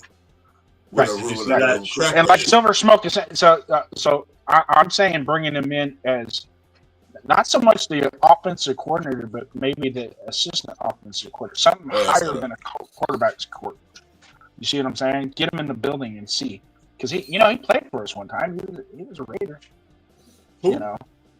Kellen Moore was crap in San Diego with the Chargers too, because he spent the season in the Chargers before Harbaugh came in. Oh, that's right. He was the all-star quarterback we had. But Chris, did you see that? Shula's with the Rams as their defensive coordinator. Yeah, I see that. I saw that. So we'd be looking to pretty much take both guys from that Rams, team. and not gonna let that happen. That Rams ain't are happening. like, I can see them blocking that one. Maybe one or the other, but you ain't taking both. Yeah. Yeah. Let's see. Oh, are you talking about McCown from Minnesota? Yeah, the quarterback. He's a quarterback coach. Josh McCown. Quarterback coach. Yeah, I like him, to be honest with you. I think he's got potential for the future for sure. I see bring an assistant. I can see that. I can bring the assistant to help the quarterbacks, whoever we draft or whoever we get. I can see that, but I don't want to bring him as the OC. Yeah, because he hasn't been OC. As a passing game coordinator. Yeah, I can see that. Okay, I agree with you. I'm not mad. Ellie the horse girl, Jason Fat. Yeah, I'm not mad. I'm not mad, Jason. Oh, I was mad at you before, but I was saying like, no, don't bring that guy back. And I love it when they follow up. Just kidding. It's all right. I may be fat, but you're ugly. I can lose weight and you'll still be ugly. Most QB coaches move to OC or assistant OC after that stint as well as passing coordinator. Yeah, true. I wouldn't be opposed to, bringing McCown in as, not the OC, but definitely like the passing game coordinator or a QB coach. Because I'll tell you what, he's done some tremendous jobs as a QB coach. I will definitely give him that. I mean, he's part of the reason why Sam Darnold was so damn good up there in Minnesota, except for the last 2 games of the season. We just totally just went out there and shit the bed. Another thing that came up was Kubiak. He's coming up now all of a sudden. Kubiak. What do you think about him? Yeah, I'm hearing that name more now too. So yeah. Yeah. Right. I don't think his dad would ever let him work for the Raiders though. Yeah, they wouldn't let me a lateral move. Definitely. Yeah. I know the Kubiak family, they don't like the Raiders family. No. It'd be another Manning situation. My kid won't coach for the Raiders.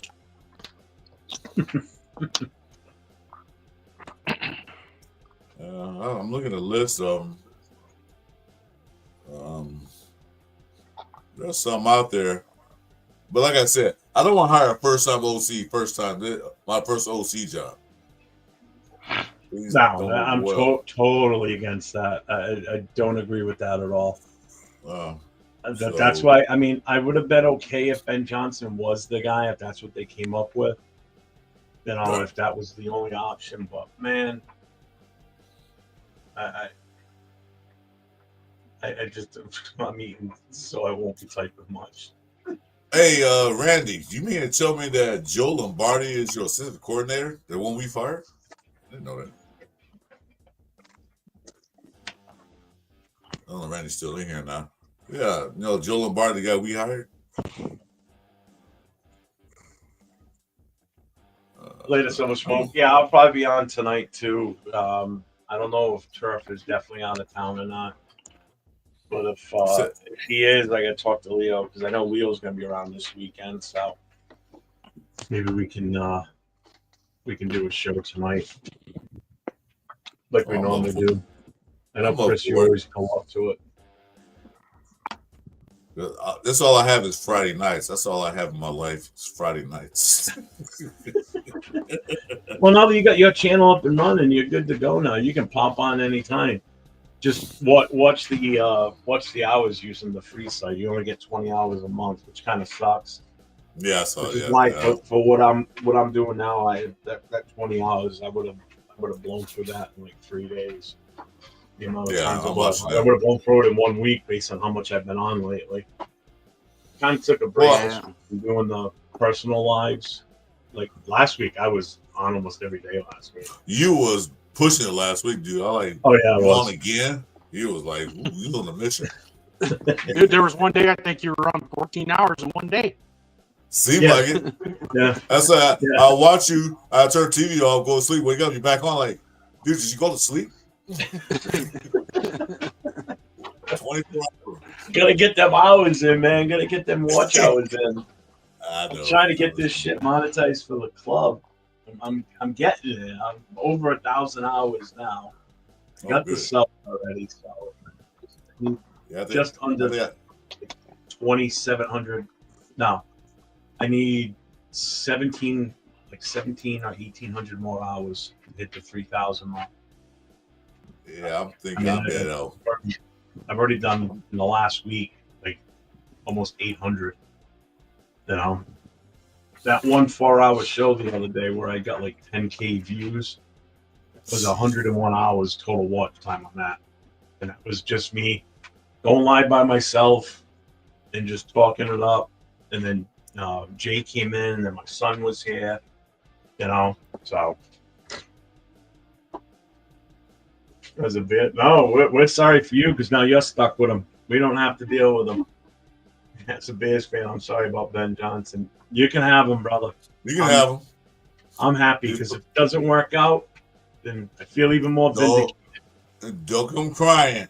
We shouldn't have hired Ben Johnson. Don't come back here in 12 months from now and go. But I'm gonna say, Jay, congratulations. You guys got a new head coach. Congratulations. That's all I can say. Yeah, congrats. Enjoy him. Yeah.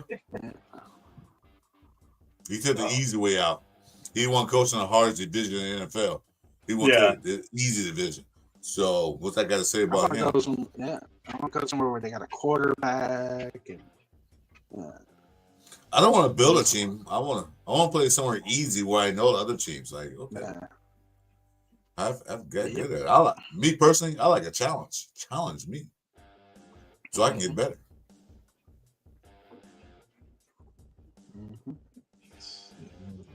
So we've been hour and a half. Hey, since you're bored, you want a little trivia? I was actually going out for a smoke and actually, it ain't trivia. It really isn't trivia. It really isn't trivia. But today, you know what? You do the trivia. Hold. I'm gonna listen. I'm gonna listen from my phone. I'm gonna go out for a cigarette while you guys talk it up. Have fun. I'm gonna set my camera smoke too. Oh, that's not fair. Are you gonna leave Jason here by himself? All right, I'll wait till you come back. No, I'm here. I just blocked my camera.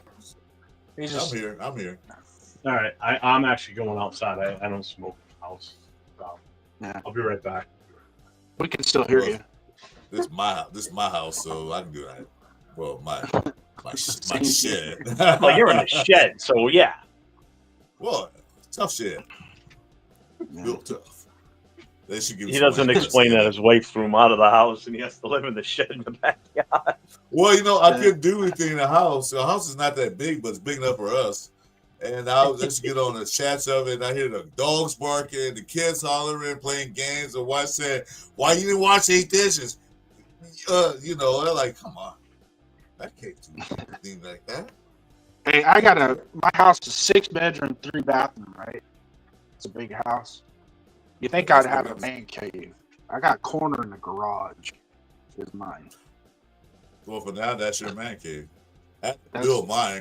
It cost me a pretty penny, but I say, well deserved. I need a man cave. You got a he shed, huh? Huh? One of those he sheds from Tough Shed. Tough Shed. Let me see. Yeah. Let me go to the camera. I can get you a quick view. Oh man. So this is my shed. I did everything. Even got one of those splits in there. This is my little domain. Oh yeah. So yeah. I wouldn't mind having something like that. Yeah, it cost me a pretty penny, but like I said, money well worth it because I need my own space. Because like I said, I got a 4-bedroom house, 2.5 bathrooms, and the space is limited. Mm-hmm. I was gonna set up in the garage. My wife took that over. She's a 49er fan, so she got all kind of stuff out there to the 49ers. Yeah. So I hate parking my truck and come to the garage. You're like, I'm burning all these 49er banners. Yeah, my dad was a Raider fan, and his brothers were 49er fans. Well, hold on, I take that back. His brothers were Raider fans until they moved to LA, and then we're going to be Niner fans now. Yeah, whatever. Thanks, Sal. Appreciate it. Well, like I said, I grew up in LA, right? You get actually from where I grew up at, you could see the flames of the Coliseum they lighted. So we're right down the street. So my whole family were Rams fans and UFC fans. So I took the UFC side, but I hate the Rams so much because that's all I told Rams. So I chose another team. Yeah, They didn't like me for that, so I don't care. But then when I won a Super Bowl with the Raiders and the Vikings, I looked at the team. I'm like, because in those days we only had 3 channels and 2 of them only show football games. They don't only show the Rams and Cowboys or something like that. They didn't show the Raiders too often unless they played one together or they're in playoffs. So I rarely saw the Raiders. Play. I've seen them like a little bit, but seeing them up close, man, those uniforms, that silver helmet, man, oh my God, I fell in love. Yep. Yeah, so naturally I was born a Raider fan. My dad was Daryl Monica. He loved Daryl Monica when he was a kid. Oh yeah, way back when. Once I was born, it was there was no turning back. And then eventually I became more of a fan than my dad did. It became an obsession for me. Well, then, I raised my first son as a Raider fan, and he still is. So, like I said, I don't know my family either. Cowboys, 49ers, or Rams. And my son, my nephew is a Raider fan. Oh, my friend too. He's a Raider fan, but ain't too much of the rest. That's why I started YouTube because I want to talk to Raider fans. Yeah. Yeah, a bunch of my friends in school. You were either a Raider fan or a Niner fan when I was in school. What part of Cali from? On the West Coast. Modesto, Central Valley. Yeah. Oh yeah, you know where Visalia is? Yep. That's where my wife's family's from. So yeah. I'm here about an hour south of Bakersfield. Yeah. You're in Los Angeles itself, or what city in? I'm in Kern County now. I lived in LA for most of my life, but now I'm in a place called California City, a small desert town. Yep. My mom had cousins that lived in. Her cousin lived in Tehachapi, and another cousin lived down in Oildale. Tehachapi is my stomping grounds now. Yep. And they all came out here from Oklahoma. They all started settling down through there, McFarland, Delano. Yeah. Farmlands. That's all farmlands up there. Yeah, my grandparents came all the way up to. They actually went all the way up to Napa. My grandfather worked in the shipyards for a while in Napa, and then he came back to the Central Valley. So you're living on the East Coast. I think the only time I got to see the Raiders is when they played Pittsburgh, because I was always on TV around here, and I did get to see them a lot because we were always in the playoffs back in the day. So playoffs, it's on regular TV. Anyway. And they were always on Monday Night Football, too. And that's the other thing, too. Monday Night Football was huge for us, I mean, it'll be nice to return to that again where we get more Monday night games, Yeah, we dominated Monday Night Football back in the days. We dominated Monday Night Football in the days. Oh, my God. We were the greatest on Monday nights. There was nobody that could even touch our winning percentage on a Monday night back in the day. By now they can, but... now we get a Monday night game. Now it's like, well, there goes that stat. That's going in the opposite direction. Yeah, but you know what I think? I think that Pete Carroll's head coach, since he's a big name in the NFL, a really big name in the NFL, I think we get more primetime games now. I think we will because they won't show Pete Carroll. I think so. And now I'm the Raiders are coming here next year to play the Patriots and the year after. So we got 2 years of them coming to town here. And I said to the guys in the club, I said, there's a good chance that when we play them this season coming, that the NFL makes a bigger deal out of it. And this game could be like a 4:00 nationally televised game because it's the Raiders coming to the Patriots. Tom Brady's an owner, former player for the Patriots. And now it's even more enticing because now you've got Pete Carroll, who, a lot of fans in New England will still remember him as a head coach here at one point. So now it's Pete Carroll coming here as the Raiders head coach now. So, and then you still got the history between the Raiders and the Patriots with the Tuck rule and the Woodson and the Tom Brady thing and everything. I mean, there's a chance that this could even be a primetime game if both teams are looking decent. The Patriots, and now the fact that it's Vrabel, a former player, returning as a head coach. McDaniels is back. I mean, there's a lot in this one game, that makes it an interesting and hypeable game. So I wouldn't be surprised. I just hope it's not like a holiday game, like a Christmas Eve type shit or Christmas Day, because then that's really going to put a dampener on us as a club trying to do a pregame party the night before, putting on a tailgate, because I'm willing to bet a lot of those, because I know Leo and LV10, I know Jay's talking about it, Rundown's talking about it, Turf, they're all talking about coming out here for that game. I know Captain Jack wants to come up here. I've already been in contact with the Black Hole chapter. I talked with Cisco Ortega, who handles the Black Hole chapter out there. Now, we're not part of the Black Hole. We're our own independent booster club. So I've already contacted them. He's going to get me in touch with, hopefully, their president of the overall Black Hole, where we can collaborate and work on something. We've already kind of nailed down a location. We just need to confirm the date once the schedule comes out. But if it ends up being a holiday thing, that changes everything now. Are these guys still going to come out here? In consideration, the holidays, people are busy holiday shopping, holiday cooking. A lot of people are busy at that time of year, man. Yeah. Well, and you're also talking about traveling across the country to come out here for this game, too. Worst time to travel. Yeah. So, I mean, that travel time of the year, that flights get, more expensive because of the holidays.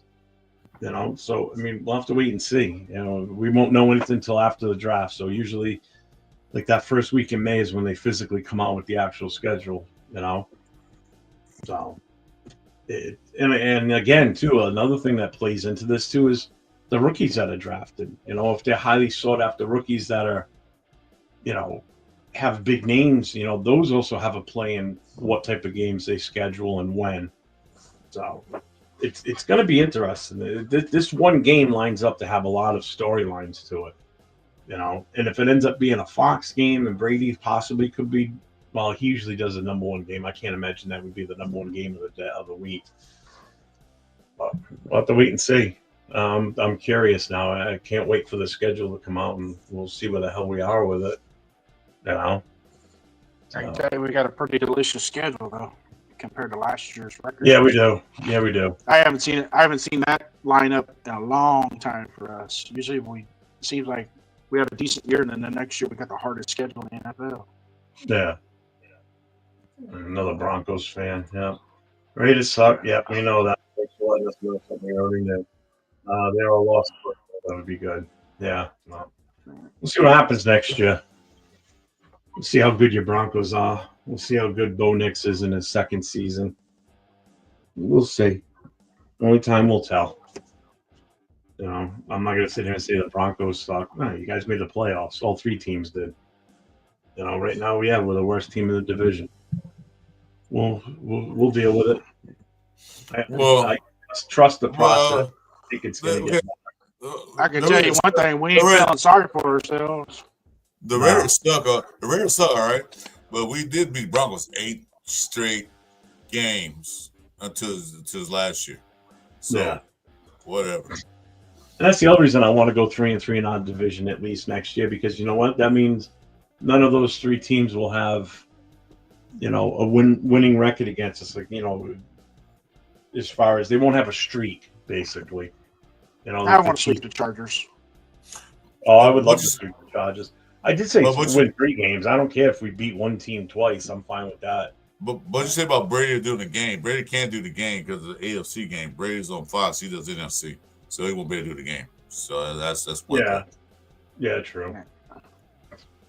But they do move AFC games over to Fox occasionally. Yeah. I mean, it's not like it was before, where one broadcast network is strictly AFC and one is strictly NFC. They kind of move them around a little bit more now. But the way it got set up there, Brady will better call a Raider game because he is partial owner, so they won't be able to call it. Yeah, and that's the other issue. I don't know That's if they fine. would do that. No, they did though. Didn't he call a game this year? Not a rare No. game, no. Brady and that Burkhardt guy are the number one on Fox, so they get the number one game. Yeah, so it won't be. It's not going to be our game, even if it is against the Patriots in a primetime game or a 4:00 nationally televised game. I doubt it would be him. That's why I wish he would just give up the broadcasting job and just be the full-time part owner, where he would travel the team, go to games, because that would add to the hype coming here, because he'd be in the owner's booth, sit with Mark Davis and Seymour. Again, that's another one, Seymour. Two guys that are former players, won Super Bowls, are now part ownership of the Raiders, and now coming back to New England, but they own the team that they're playing against. I know the local media is going to eat this up, like the local sports guys. So I'm already going to stop putting feelers out to them. Once we have a date, when we do the pregame and the tailgate, want to get them there saying, hey, listen, here we are in New England, and look at the amount of Raider fans that we have here that are here to support this team coming across the country to play, and some of the fans that came across the country, and have at it. Interview whoever you want, go for it, because that'll be all over the local news. The sports scene, they'll be all over that. I definitely want to take full advantage of that, because, again, it gets the club name out there, too. That's the ultimate goal. I'm trying to promote the living shit out of this club right now. I'm trying to pull up for stuff. What's up, 805? Yeah, I'm a happy boy today. So I feel, like I was saying earlier, I feel vindicated now, based on the conversation last night and how I felt. I know you're happy, because I know that's who you kind of wanted too. So we'll see what happens now. See what type of. I kind of wanted. yeah, I knew Jason was up on that. I know Chris So was in favor of it. So next year we got the NFC East and the AFC South next year. Yep. Okay. And we get to see Jaden Daniels next year. Yeah, that's right. Yeah, that's at home though, right? We're playing them at home. That's away. Them and the Oh, Cowboys. it's an away game? Yeah. That's an away game. That will probably be broadcast. I'll tell you that. Depending on what time of the year they play. Probably. That's a good chance. But I think we have the Cowboys at home, so we won't play them on Thanksgiving. We get the Cowboys we get them on the road. We're playing them in They're at home. Here, let me check. No, wait, hold on. I'm looking at schedule right now. We got the Cowboys, the Titans, the Jaguars, the Giants, the Browns, and Bears. Oh, we got the Bears at home. Okay. Yeah, that's going to be interesting too. Hey. Oh, we beat the snot out of them. Oh, we beat the snot out of them. Oh, what's up, Jay? How you doing, brother? Then we got the Texans, Eagles. He called the Redskins, the Commanders, and the Patriots away. And yes, I did. Louis Joseph, did any of you play football talking like this? Yeah, I played football. I played a little bit. Can't speak for the other two gentlemen in here with me, but I know I played.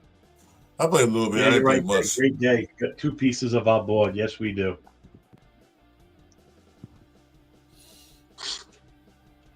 Finally doing things right. Yep. We'll see where we go from here. I'm excited. Yeah, I played a little bit of football. Yeah, I played a little bit myself. But it was half a cup of coffee. So. I played in high school. I didn't go to college. I went and I played semi-pro though for a bit. Nothing for too long, but I did play. Yes, thank goodness. Yes, thank God. So I think I'm gonna call it quits. We got to think about what we're doing for dinner now. It's 3:30 here. Been on for. Let me know what's for dinner. I could be there in 7 hours. I'm probably gonna order out. It's Friday night. The local pizza place does an awesome fish and chips, so I'm probably gonna do that for dinner tonight. Nah, it's too cold there. I can't come out there, man. I'm sorry. Oh yeah, you won't last out here. You California guys or West Coast guys, you freeze your balls off out here right now. 60 degrees is all I can take. I can't take anything lower than 60 degrees. Right now, I can was this morning, it was like 27 degrees. I'm like, what the hell? On the East Coast? He was a solid badminton player. Hey, it's still sports. You talking about it's competitive. Back in that shuttlecock back and forth. It was competitive sports. What the heck? It's an Olympic sport now.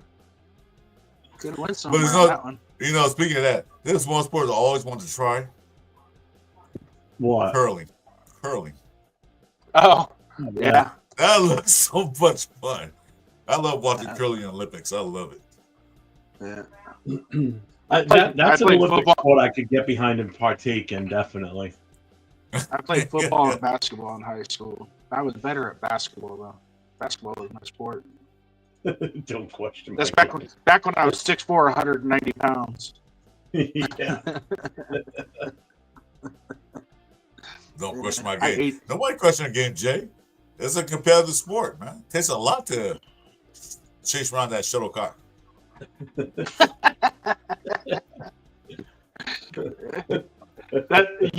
Jeff, you need a button for that. Every time he says shuttlecock, you gotta hit a button that makes a sound or something. Yeah, I don't have a sound. I need to get one. Every time he says it, kapow!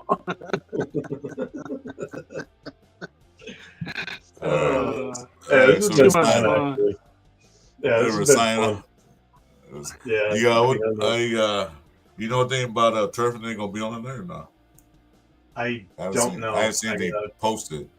I gotta find. Yeah, usually he puts something up. I don't know what's going on for tonight yet. He has that travel schedule with his daughter. Yeah. So. I usually during the days. Okay, I think I'm gonna change my game after you guys keep saying that because you keep saying shuttlecock. What's a shuttlecock? What's that shuttlecock? What's wrong with that shuttlecock? Would you rather say the birdie? That just sounds so lame too. What?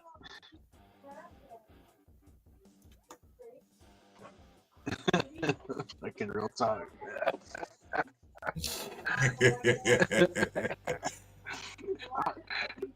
Real talk is the Patrick Mahomes of badminton. Yeah, because he likes the shuttlecock. He walks like he's got. He walks real like talk, he's real talk. He looks like he's sneaking one in his prison pouch. Uh-oh. Yo, watch him walk. Come on, man. It's horrible. Oh, look at this. Silver Smoke just sent me something. He goes, which players might Pete Carroll bring to the Raiders to reunite with him? DK Metcalf, wide receiver. You don't have to look far to see the long-standing DK Metcalf trade rumors if Seattle does indeed try to trade him this offseason. The Raiders could be a great landing spot. Metcalf has the size, strength, and speed you look at for a true number one. And it could pair well with someone like Jacoby Myers. In 6 seasons, Metcalf has totaled over 6,000 receiving yards, 48 touchdowns, including double-digit seasons twice. Another one is Russell Wilson. Maybe. I don't want Russell Wilson. I'm not going to get mad if he comes here. I promoted the DK Metcalf thing the other day, too. I like DK Metcalf. I would take him in a heartbeat if we could trade for him. You know, he's not going to be expensive. I'm willing to bet. You know. Hey, 805. I think I'm changing the curling with Chris. Yeah, we're gonna get our own team started. Yeah, I gotta log off. I think the wife's getting ready to run out real quick. I'm gonna talk to her before they go. I think they're going to the market or something. I don't know.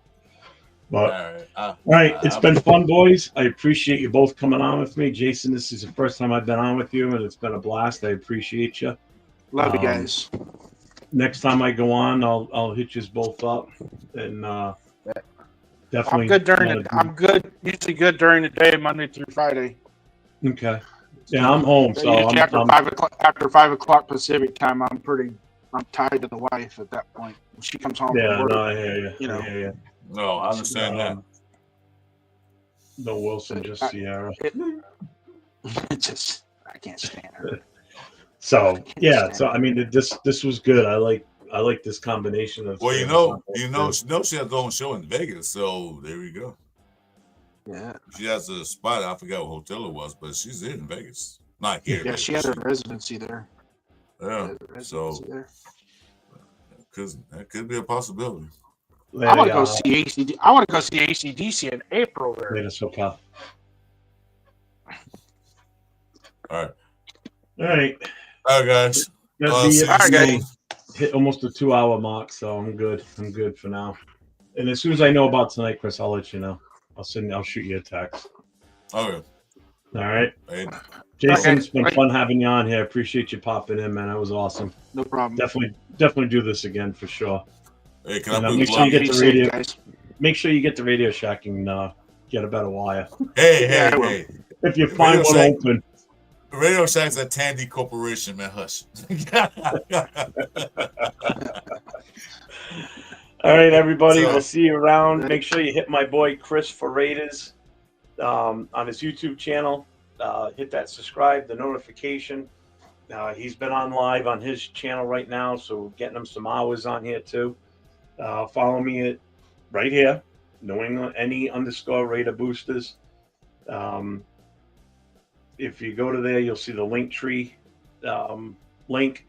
That'll take you to all the social media platforms that I am on.